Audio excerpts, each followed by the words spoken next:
રાજ્યના પૂર્વ મુખ્યમંત્રી અને હાલ ઉત્તર પ્રદેશના રાજ્યપાલ આનંદીબેન પટેલ રાજકોટના કાગવડ ખોડલધામ ખાતે દર્શનાર્થે પહોંચ્યા. આનંદીબેન પટેલ અને તેમના પરિવારે ખોડલધામ ખાતે ભક્તિભાવપૂર્વક ધ્વજારોહણ કર્યું. ખાસ પ્રસંગે તેમના દીકરી અનારબેન પટેલ અને પરિવારના અન્ય સભ્યો પણ ઉપસ્થિત રહ્યા. પરિવાર સાથે મા ખોડલના આશીર્વાદ મેળવી ધન્યતા અનુભવી હતી.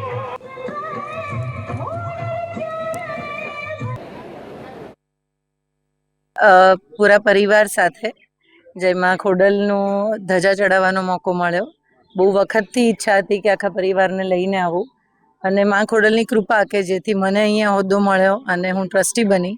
એના પછી ધજા નહોતી ચડાવી, એટલે આજે મારા બધા પરિવાર, મારી બધા સંસ્થાના કાર્યકર્તાઓ અને અમે બધા સાથે આવી ધજા ચડાવી. એનો ખૂબ આનંદ છે. મા માટેનો ગ્રેટિટ્યૂડ વ્યક્ત કરવાનો મોકો મળ્યો.